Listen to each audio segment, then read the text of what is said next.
Noong 1944, sa kasagsagan ng World War II sa Europa, tahimik na minamatyagan ng mga sundalong Germans ang isang American tank platoon habang binabaybay nito ang masukal na damuhan sa isang nayon sa northwestern France.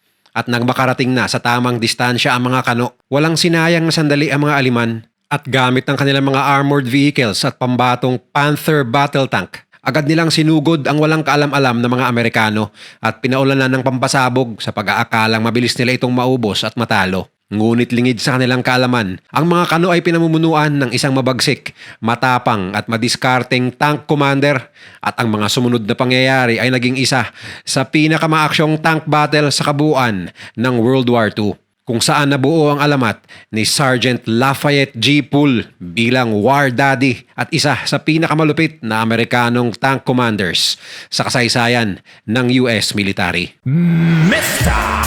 Goodbye! Isang grupo ng mga tangke mula sa 32nd Armored Regiment ng Amerika na may palayaw na spearhead ang kasalukuyang naglalakbay sa isang probinsya sa northwestern France, Hulyo ng taong 1944. At ang grupo ng mga tangking yon ay pinamumunuan ni Staff Sergeant Lafayette Poole, lula ng kanyang unang Sherman tank na may model na M4A1 at may nickname na In the Mood. Pinatunayan ni Poole ang kanyang gilas sa pakikipagdigma sa isang hindi pamilyar na battlefield na matagal nang pinamumugaran ng mga kalaban. Maya-maya lang ang kanilang tahimik na paglalakbay sa magandang probinsya ng bansang France ay napalitan ng kaguluhan at ingay nang bigla silang sorpresang inatake mula sa kanlurang direksyon ng mga Germans. Bagamat pinaliliguan ng kanilang unit ng daan-daang mga bala at di mabilang ng mga pampasabog, kalmado lamang ngunit seryosong pinangunahan ni Staff Sergeant Poole ang kanyang mga tauhan upang mag-retaliate sa kanilang mga kalaban. Matapos lamang ang ilang minuto, agad nilang nasipat ang kalabang unit ng mga Aliman sa di kalayuan. At dito, napagtanto ni Poole, ang tila umambush sa kanilang kilabot na unit ay pawang mga armored vehicles at half-tracks lamang. Sa makatuwid, na-realize ni Poole na wala ni isang tangking panggera ang umaatake sa kanilang unit na pawang mga tangking heavy duty ang kargada. At dito, agad matitikman ng mga kalaban ang pagiging madiskarte at matinik ng Amerikanong tank commander. Agad inutusan ni Poole ang kanyang mga tauhan na ratratin ang direksyon kung saan nanggagaling ang mga bala at pampasabog na kanilang natatanggap. At ilang sandali lamang, 6 na German vehicles ang mamamataang lasog-lasog sa di kalayuan. Bagamat tila isang maliit na panalo na ito para sa kanilang hanay, isang balita ang pumigil sa naturang unit upang mag-celebrate. Ayon sa kanilang spotter, mayroon naman ng isang German Panther tank ang paparating sa kanilang direksyon na maaaring maghigante sa mga kasamahan nilang nagapi mula sa nasabing engkwentro. Para sa paglalarawan, ang Panther tank ng Germany noong World War II ay isa sa pinakakinatatakutang tangke ng Allied Forces. Dahil sa tibay nito at lakas ng kargadang kanyon, kaya may reputasyon ito bilang pambatong tangke ng mga sundalo ni Hitler. Higit itong mas malaki, mabilis at mas makapal ang armor kaysa gamit ng mga Amerikanong M4A1 Sherman tanks. Kaya kung tutuusin, dehado sa laban ang tangke ni Sergeant Poole. Walang sinayang na panahon, agad niyang inutusan ang driver ng kanyang M4 tank na sumuong sa direksyon ng Panther tank. Habang humaharurot ang tangke, isang 76mm armor-piercing round ang iniload ng kanyang gunner sa kanilang kanyon upang patumbahin ang papasugod na kalaban. Pansamantalang nawala sa paningin ni Poole ang German tank at alam nila na nag-iisip rin ito ng strategy upang sila ay maunahang patamaan ng malakas nitong kargadang 77mm main cannon. Nang maispatan ni Poole ang German Panther tank sa may layong halos 1,400 meters, agad niyang in-order at pinaputok ang armor-piercing round na nagdulot ng supersonic flash patungo sa kanilang target. At ang inaakalang resback na sana mula sa hanay ng mga Germans ay tumiklop na parang lata mula sa mabangis na pag-atake sa tangke ni Poole. Ang diskarteng tulad nito pagdating sa laban ay lalo pang magpapalawak ng kanyang alamat sa kainitan ng digmaan sa Europa. Pero bago pa man nabuo ang kanyang reputasyon, ay isang payak na pamumuhay ang kanyang kinalakihan na malayo sa gulo ng bakbakan. Si Lafayette G. Poole ay ipinanganak noong July 23, 1919 sa isang payak na pamilya sa Odem, Texas. Sa kanyang kabataan, laking bukid si Lafayette. Sa makatuwid, sa murang edad, sanay at batak ang katawan nito sa pagtatrabaho mula sa pagsasaka. Nakatapos ng high school si Poole sa Texas noong 1938 at agad namang nag-aral sa Texas College of Arts and Industries sa kursong engineering. At sa kanyang unang taon sa college, pumasok ng amateur boxing si Lafayette na hindi rin naman nagtagal ang karera. Dahil matapos lamang ang isang taon sa kanyang paaralan, agad siyang na-draft sa US Army noong 1941, ilang buwan lamang bago sumali ang Amerika sa World War II. Sa kanyang mga unang taon sa serbisyo, naging isang mekaniko si Poole at kinalaunay naging isang vehicle commander. Nang maging isang commander na siya, pinatunayan ni Poole na nananalaytay sa kanyang dugo ang pagiging isang matindi at magaling na leader. Ayon sa kanyang mga tauhan, tinutulak umano ni Poole ang kanyang mga tauhan sa limit sa oras ng kanilang mga pagsasanay. Hindi rin niya umano tinotolerate ang mga pabanjing-banjing at tirang bahala na sa larangan ng pagmi-maintenance ng kanilang mga sasakyan pandigma. At pagsapit ng September 1943, na-promote si Poole bilang staff sergeant ng naturang regiment at agad-agad na naging second lieutenant. Bagamat marami sa mga sundalo ang masayang napopromote dahil nare-recognize ang kanilang dedikasyon sa serbisyo, iba ang nasa isip ni Lafayette noong mga oras na ito. Bagamat na-promote siya bilang second lieutenant, hindi niya tinanggap ang promotion dahil sa kanyang kagustuhan. At yon ay ang 32nd Armored Regiment na maging best tank crew sa kanilang dibisyon sa ilalim ng kanyang pamumuno sa aktwal na sagupaan. At ito nga ang kanyang pinatunayan pagpasok ng June 27, 1944. Ilang araw lamang matapos ang kanilang maalamat na D-Day landing sa Normandy, France, ay sumabak na agad sa gera ang grupo ng sarhento.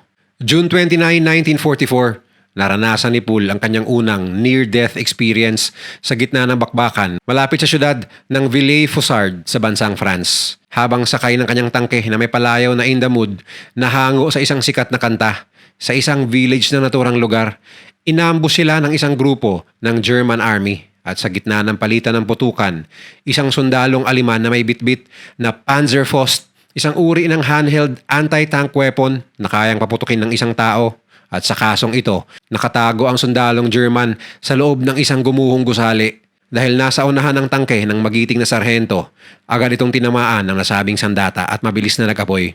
Bagamat tuluyang nasira ang Sherman M4 tank ni Poole, himala namang walang nasawi sa kanyang hanay. Maliban sa maliliit na paso at sugat, agad silang kumilos at nilisa ng naturang tangke upang hindi mapuruhan sa mga posibleng sunod na pag-atake ng German forces. Bagamat tinalo ng buong puwersa nila ang grupo na nang-ambush sa kanila sa village na yon, nawala naman sila ng ilang sasakyan. Matapos na ma-survive ang naturang pag-atake, agad na humanap ang kanilang crew ng replacement tank upang bumalik sa gera.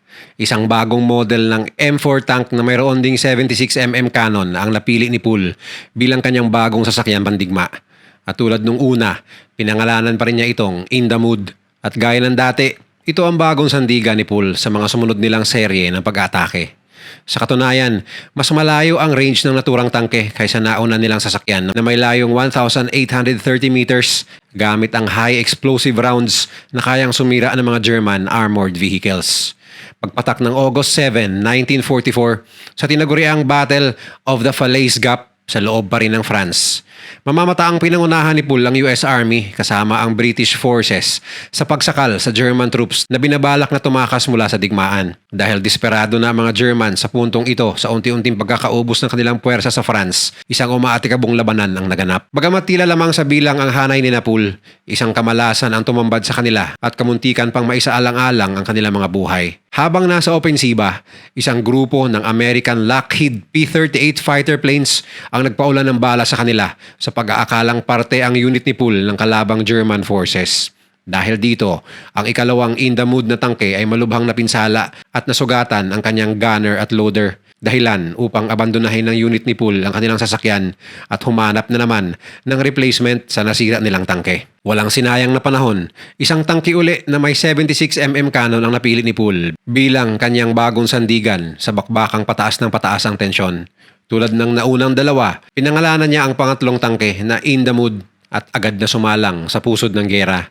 Gamit-gamit ang pangatlong In the Mood, nakapagtala pa ng mga karagdagang panalo ang 32nd Armored Regiment. Isa na rito ay noong kasagsagan ng tinaguriang Battle of Colombier sa France, kung saan sa pamamagitan lamang ng isang putok mula sa 76mm cannon, isang German Panther tank ang kanilang napasabog na nagresulta sa malaking lamang ng kanilang unit mula sa German forces. Gamit-gamit rin ang ikatlong in the mood na tangke Nagpatuloy ang buenas ng 32nd Armored Regiment sa pangunguna ni Poole. Sa katunayan, sa kanilang pagpasok sa Belgium matapos ang kanilang pakikipaglaban sa France, karagdagang 16 na German assault vehicles ang kanilang napatumba sa loob lamang ng isang araw na pawang armado ng malalakas na machine guns at anti-tank weapons. Gamit ang kakaibang strategy at mabilis na decision making, nakuhang mapaligiran ng grupo ni Poole ang mga Germans at mapuruhan ng kanilang mga kanyon. Dahil dito, nakakuha ng matinding kumpiyansa hindi lamang si Poole, pati na rin ang kabuuan ng kanyang unit sa patuloy nilang pag-advance patungo sa German border. Sa mga oras na ito, mamamataan si Poole na nasa ibabaw ng kanyang tangke. Ayon umano sa kanyang mga kasamahan, parati raw ganito ang pwesto ni Poole upang magkaroon siya ng malinaw na field of vision sa area kung saan sila ay nakikipagbakbakan. Ngunit ayon naman sa ilang mga matatalik na kaibigan ni Poole sa 32nd Armored Regiment, may claustrophobia raw ang kanilang leader. Para sa madaling pagpapaliwanag, ang claustrophobia ay isang uri ng phobia kung saan ang isang tao ay takot sa mga masisikip na lugar. Kaya naman, mas minabuti ni Poole na siya ay nakapwesto sa hatch o itaas na bahagi ng tangke kahit na delikado, dala ng mas mataas na tsansang maging easy target ang kanilang commander. Bagamat tila sunod-sunod na tagumpay ang dala ng pamumuno ni Poole sa 32nd Armored Regiment ng US Army, tila naubusan rin ng swerte ang dedikadong commander. Pagsapit ng September 19, 1944, habang nasa West Wall sa border ng Aachen, Germany, ang pangatlo at huling in the mood na tangke ay tuluyang nasira. Sa araw na yun, nakaschedule sana na umuwi na ang crew ni Poole matapos ang ilang araw na pakikipagbakbakan sa naturang lugar. Ngunit sa kanilang daan, nakita ni Poole ang isang anti-tank gun na nakatago sa loob ng isang abandonadong bahay. Bilang kasanayan, magsasagawa dapat ng preemptive strike, uunahan dapat ng unit ni Poole ang German forces sa pamamagitan ng pagsira sa naturang anti-tank gun. Ngunit lingid sa kaalaman ng sarhento at crew, kinaumagahan ng nasabing araw, dahil sa kanilang bagong saltang loader at gunner, nasira at nag-jump pala ang main cannon ng In the Mood na sinasakyan ni Poole, kaya hindi nito nakuhang unahan ang nakaabang na Germans. Dahil dito, kahit sumigaw na ng instruction si Poole na umatras, huli na ang lahat. Isang malakas na pagsabog ang yumanig sa In the Mood at nagpatilapon sa naturang sasakyang panggera. Sa puntong ito ay hindi na makaatras pa ang tangke dahil na-corner ito sa isang malalim na kanal. Dahil ano pang tamaan itong muli ng pangalawang putok ng kanyon mula sa Germans na kaagad ikinisawi ng bagong saltang loader at gunner. Bagamat sinuwerte si Poole sa unang dalawang pag-atake sa kanyang unit, tila hindi nginitian ng buenas ang mabangis na commander. Matapos ang pagsabog, agad siyang tumayo at tumakbo upang maghanap ng ligtas na lugar at makaiwas sa mga maaaring sunod na pamamaril mula sa hanay ng German forces. Ngunit lingid sa kanyang kaalaman, ang kanyang kanang binti ay balina at punong-puno ng mga shrapnel dahilan upang paika-ika at namimilipit ito sa sakit sa oras ng kanyang paghahanap ng safe na lugar. Dahil dito, minarapat niyang injeksyonan ang kanyang sarili ng morphine at umupo sa isang sulok. Sinubukan niyang putulin ang kanyang kanang binti gamit ang kanyang pocket knife. Sa mga oras na ito, walang nakakaalam mula sa kanyang grupo kung nasaan ang kilabot nilang leader na sarhento. Maging ang task force commander nilang si Lieutenant Colonel Walter Richardson ay nasaksihan kung paano nayupi ng parang lata ang pangatlong In the Mood sa oras na tinamaan ito ng anti-tank gunfire mula sa German forces.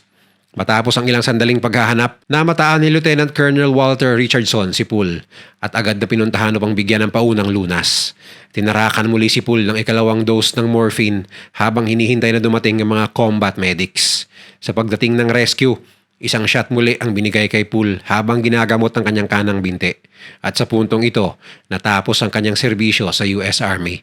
Sa pagdala sa kanya sa pagamutan, napagdesisyonan ng mga doktor na putulin ng tuluyan ang kanyang kanang paa at dinischarge sa serbisyo si Poole pagpatak ng June 1946. Sa kabuuan, ang unit ni Poole ay sumabak sa total na 81 days of combat sa kontinente ng Europa. Sa katunayan, sa loob lamang na 3 buwan na yun, ang 32nd Armored Regiment na pinamumunuan ni Poole ay nakapagtala agad ng record na 258 German armored vehicles na nasira, na kinabibilangan ng 12 Panther tanks at 12 tank destroyers, maging mga personnel carrier vehicles. Ang unit rin niya ang responsable sa higit sa 1,000 casualties mula sa hanay ng mga German soldiers at mga prisoners of war na aabot ang bilang sa higit 250. Matapos ang 22 buwan ng rehabilitation, nakakuha ng prosthetic leg si Poole upang siya ay makapaglakad muli. Matapos ang kanyang serbisyo, siya naman ay nakapagtayo ng isang gas station at bilihan ng mga mumurahing sasakyan sa kanyang mismong hometown sa Sinton, Texas. Pagpatak naman ng 1948, siya ay tinawag muli ng kanyang tungkulin.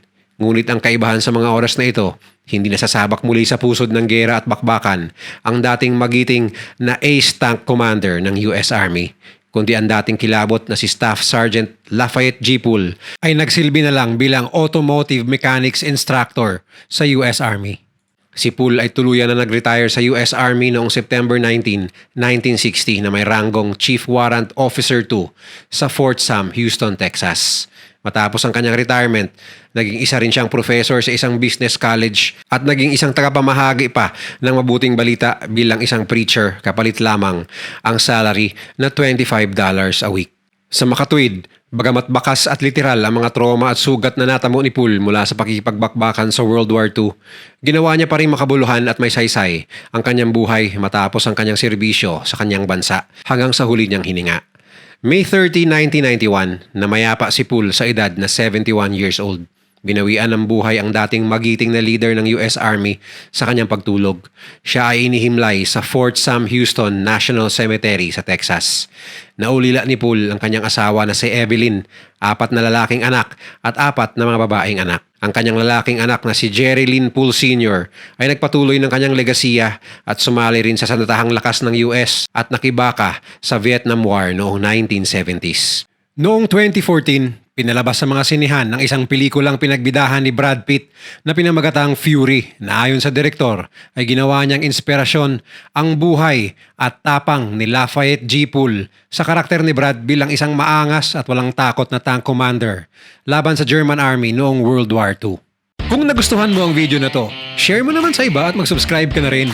Panoorin mo na rin yung mga videos na nasa kanan para lalo pang maubos ang oras mo.